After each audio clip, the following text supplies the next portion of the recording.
Welcome back to Pints with Pals. I'm your host, Jason, joined as always with Mike and Jeremy. Hey, what's going on, guys? We're all over the place. Yeah. Hey guys, been a little bit for me, but I'm back again, and today we're drinking a Mike brew, his Scotch ale that I'm guessing this is your bottle date, 12/21. Yeah. I brewed it on 10/26. Okay. All right. So it's got some age on it. Let's see if it blows up on me here.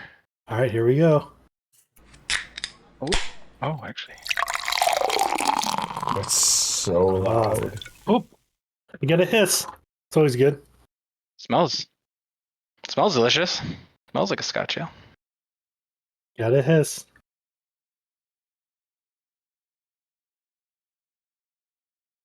Come on. Let me get up here. Go.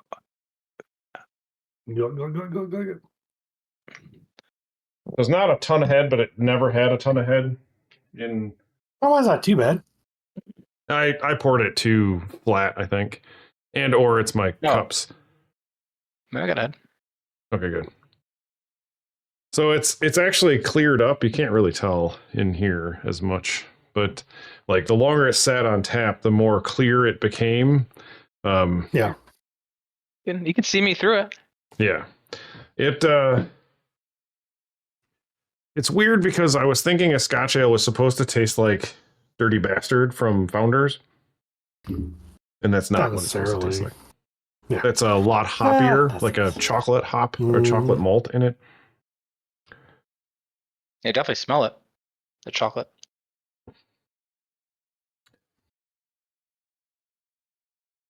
Mine's a little flat. So I did didn't not put the tape on it, so I'm wondering if some escaped. Escaped. Very multi-caramel forward for sure. Yeah, so this my estimated original gravity was supposed to be between 10.82 and 10.86, and I hit 10.84. Okay. And then I don't know what the final gravity was, so I assume it was somewhere between 10.12 and 10.14, which would put this around like 7.5%, between 7.5 or 7.2 and 7.5% ABV. I don't know. It seems a little hotter than that to me, but that might be my palate. I mean, it could have gone all the way down to 10.10, I guess, or 10.5. I don't think it went super dry, but this was. Is it 1086, right? Yeah, this was 1084. Was 1084. What I rated.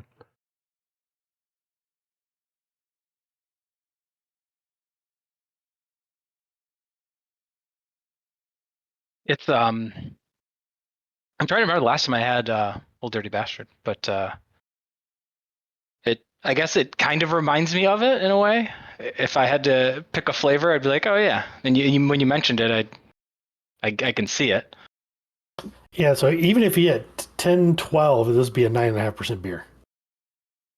It tastes. Yeah. So it's very. I'm warm. Like you know you guys say like you feel warm after drinking a wheat beer. Yeah, I feel warm after drinking this one. This is a little hot. I'm gonna turn hot. I like it. It's color here change. Right. So this was the biggest beer I've ever brewed, and almost was too much for my 10-pound or 9.5-pound kettle. It was 15 pounds of 2-row, 1 pound of Crystal 40, 8 ounces of Abbey, 4 ounces of Special B, and 2 ounces of roasted barley. Nice. And then it only had one hop addition at 60 minutes, or at the beginning of the boil. It was Northern Brewer. My dad came out, and so his favorite beer is Dirty Bastard, which is like, I think it's like 8%. I can't remember. I'm pretty sure it's like 8 or 9%.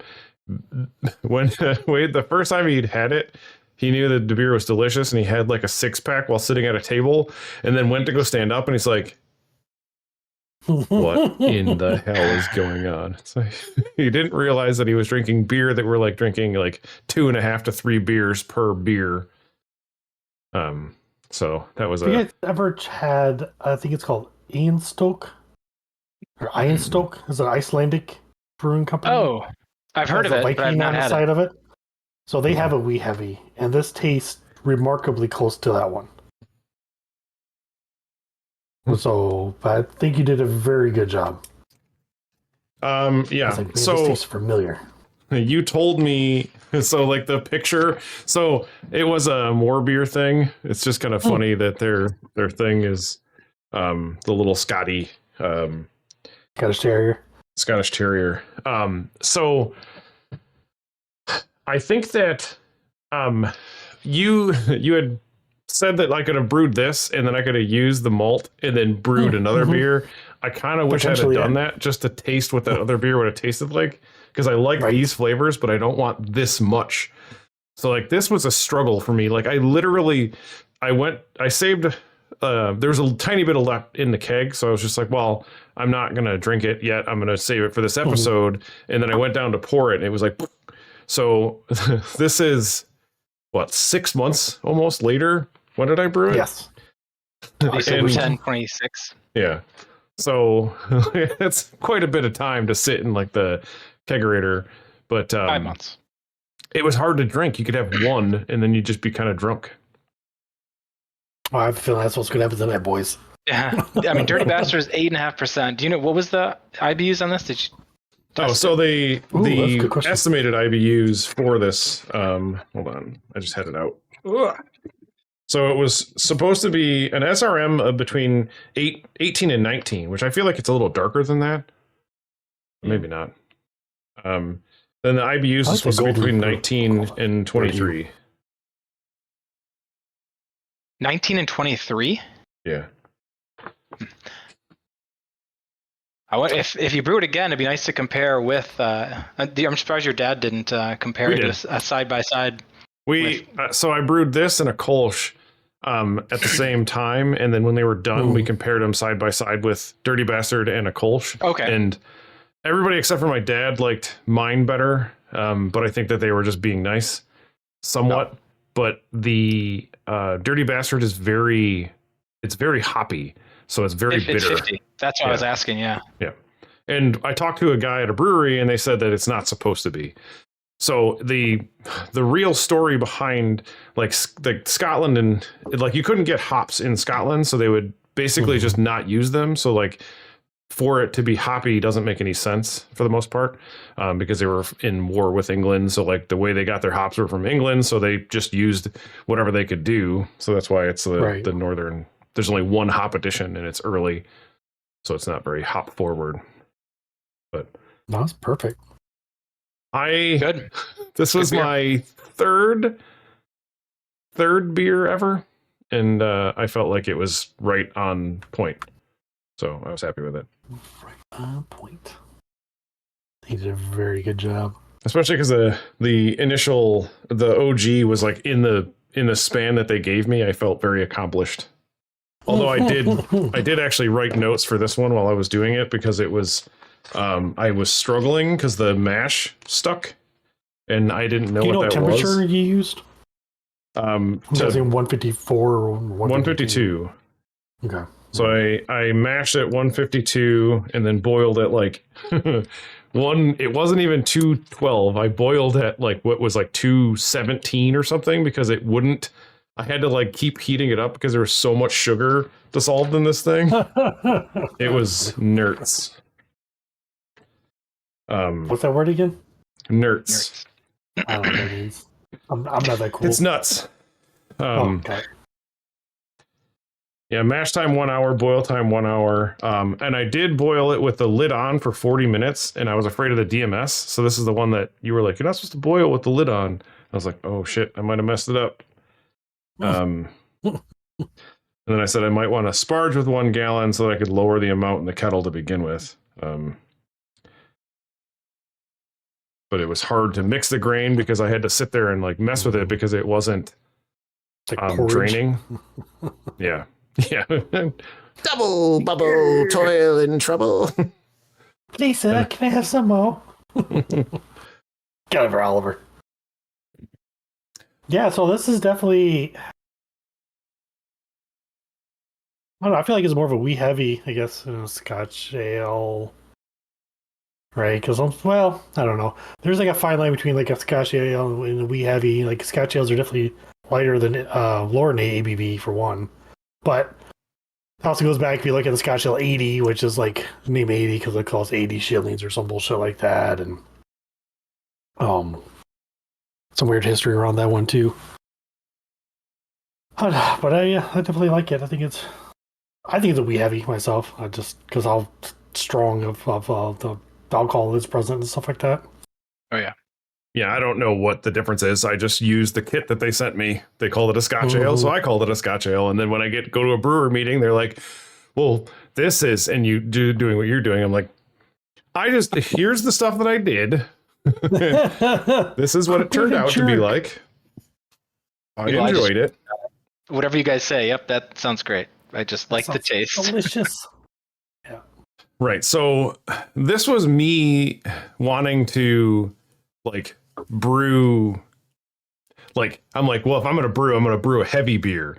And now that I've got like 6 beers in, I'm like, I need something I can drink more than like one of and not turn like super red as you guys are watching me turn red on camera.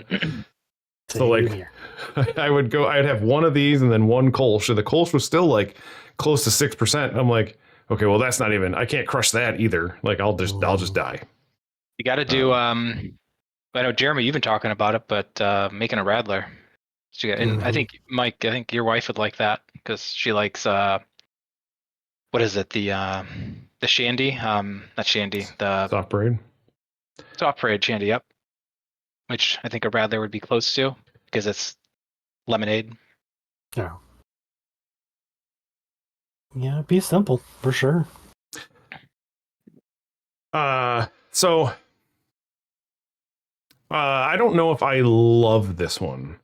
So like this was it was probably one of the, I nailed it as far as like the brew, but I don't know that I could. Well, again, I just can't order more than one of them. I'd like to try it at a brewery, but like when I see stuff that's at 9%, if it's not barrel aged, I tend to just kind of like stay away from it a little bit. And I'd love to try this in like a barrel aged kind of situation. Like if I were to barrel age this somehow, and that like that little metal thing you found with the like perfect barreling, there's like so basically there's a stainless steel tub that has like a oak top so that it creates the same surface area that a normal like big full-on 60-gallon barrel would do, so you can actually potentially age stuff longer in those, like you would a normal beer or whatever. I don't know the reuse factor of it, so it seems expensive to like, unless you can like, I don't know. I feel like I would still just rather use like oak staves and then do it that way potentially, just so you're not, because I'm like, I would feel terrible throwing away this like $300 barrel or $100 like aging vessel that's like stainless steel, and it's like, okay, I can use this twice and then what? Wait, you can't use the stainless steel more than once? Well, you can, but the stainless oak steel, part, yes. Yeah, the oak part is what he's talking about, right? So it's like got an oak lid. It's a kettle. Yeah. That has a bong. Well, I'm surprised. So what are oaks? Sorry, what are oak staves? So just think just like little slivers or chunks of oak or used oak from barrels. You just toss it in there. Yep. So there's a couple of different ways you can do it. You can buy like staves, which are just like rectangle toothpicks. You can buy cubes. You can buy the spirals. You can age them quicker if you already pre-soak them in your favorite bourbon or whiskey or whatever. Toss it in the freezer for like a week or so, and then take out the wood and put it into your vessel of fermentation, and then you can extract those flavors and the oakness and stuff like that. You don't have to go that far. There's just one way to doing it. Like, what's I guess why in this day and age do we need to use a barrel? Why can't you just throw the chips in there or something? Or I'm thinking like a nuclear reactor where you have these rods of oak that you just like dip into it. It like sizzles and glows, and you take it out. And Speaking of which, that's a new beer. Yeah, right. Yeah, they actually do that where they take like a hot poker and then shove it into a beer and it like foams all up and caramelizes the sugars. Caramelizes the sugars. Yeah, I've been this would be a good one to try that with. It's already kind of sweet, right? There's a place, and we talked this maybe season 4, maybe I don't remember now. There's a place in Paris, Kentucky. Me and Mike went to. They were selling, what was that, 5-gallon barrels for like $100.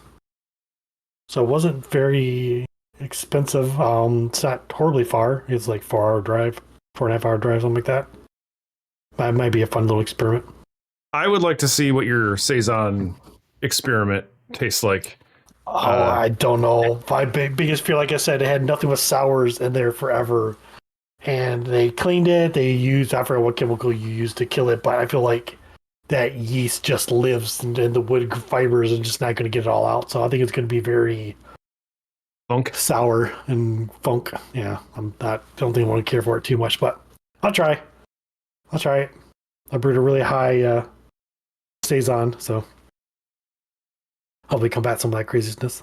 I know I wouldn't like it. It sucks because like I feel like that was probably gonna have been your best Saison ever. It's like I'm gonna try this once with this stuff that I just have left laying around, and it's like this is gonna be the thing I'll never be able to recreate. It's kind of like my first beer.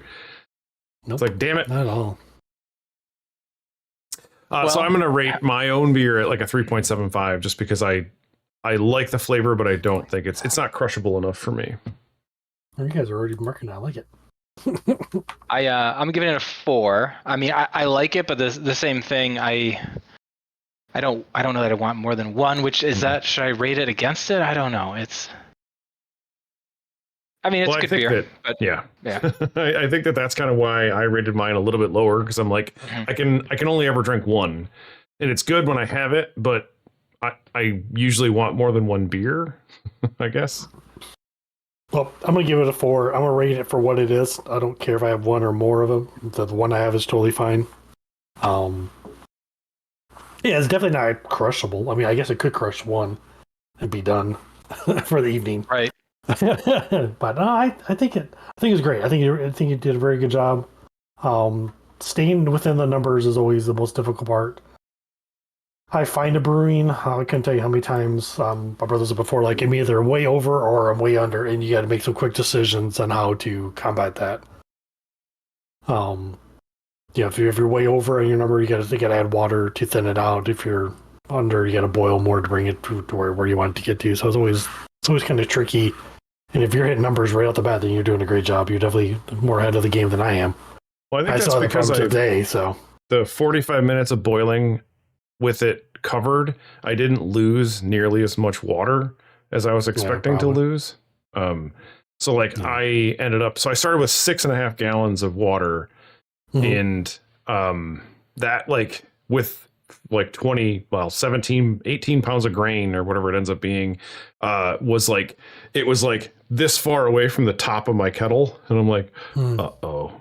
So it was like if it rose a little bit, it would just like kind of go over the edge, and I'm like, oh. So like there were just so many weird things going on. I've had where like the water tension had the nice little bubble to it, a little arch. I was like, don't boil, we'll be good. Yeah. And then slowly pull the bag out. Yeah. It's fun. That's nuts. So did you list the recipe earlier in the episode? Do you want to do it one more time? Sure. Just for those that kind of follow along. Finding it. Yeah. So it's 15 pounds of 2-row, which is the base malt. Then you add at the same time 1 pound of Crystal 40 Elabon or whatever the hell it is. And then 8 ounces of Abbey, 4 ounces of Special B, 2 ounces of roasted barley. That's the mash. So you mash that for 60 minutes, and then pull it out, drain it, save it, make another beer with that. If I ever make this one again. And then all I added was 1 ounce of Northern Brewer hops at the start of the boil. Okay. And then I used Lullamon's Lullabrew or Lullbrew Nottingham. It's a fast dry yeast. So that seemed to work really well.